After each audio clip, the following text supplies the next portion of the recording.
आप सभी दोस्तों को नमस्कार।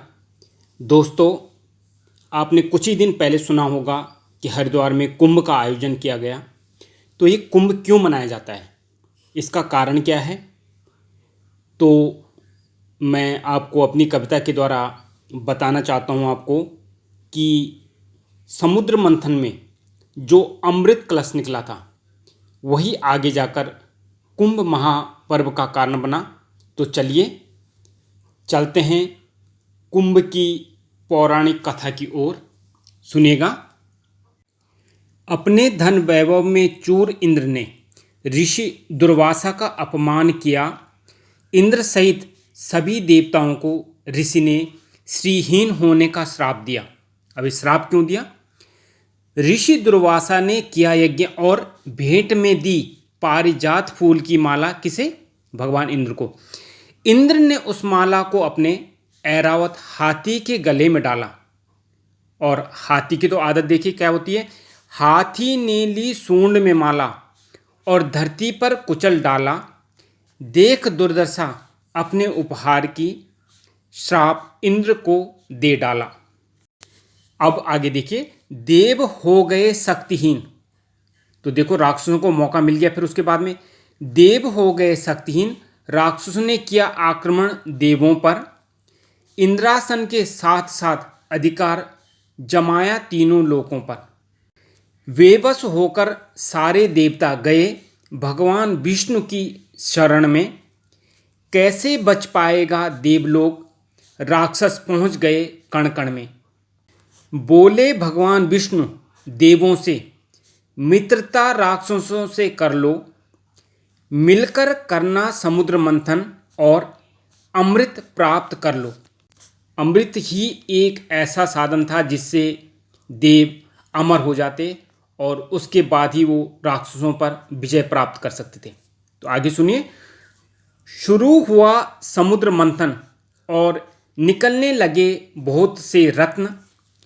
आखिर में निकला अमृत। सफल हुआ देवासुरों का प्रयत्न। देव और असुरों का जो ये प्रयत्न था मिलकर के। निकलते ही अमृत के देवासुर लड़ने लगे आपस में।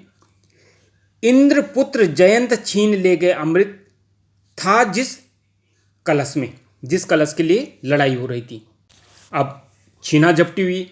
इधर से देव ले गए चुरा करके, इधर अब राक्षसों में छीन रहे हैं। तो देखो क्या हुआ फिर।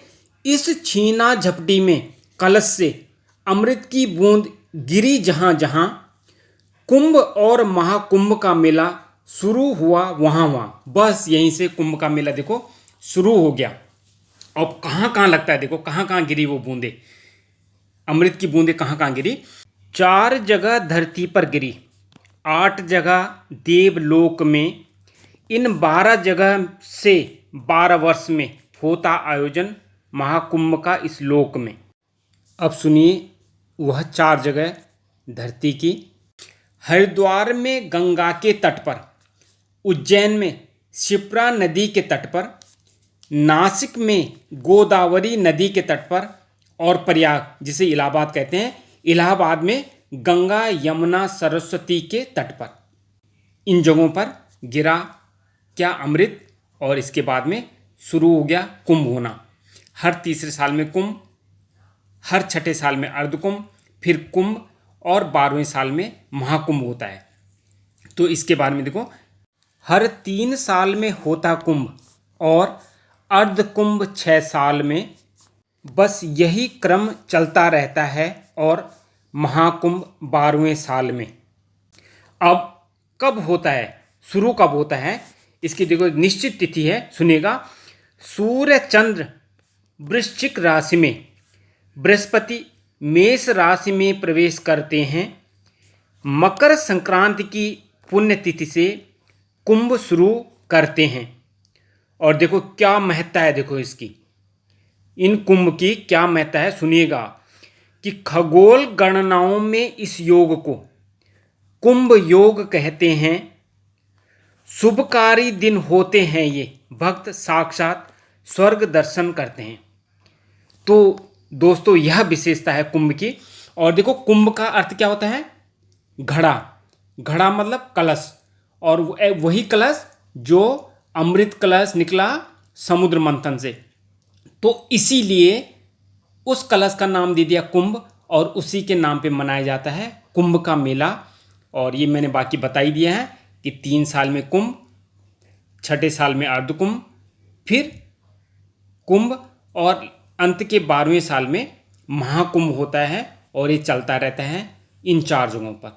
तो दोस्तों, आपको मेरी कविता के द्वारा यह जानकारी ज़रूर अच्छी लगी होगी, तो इसको शेयर कीजिए, सब्सक्राइब कीजिए और लाइक कीजिएगा, ताकि मुझे भी प्रेरणा मिले आपको इसी प्रकार की किसी और जानकारी देने के लिए। इसी के साथ एक बार फिर से आपको बहुत बहुत धन्यवाद।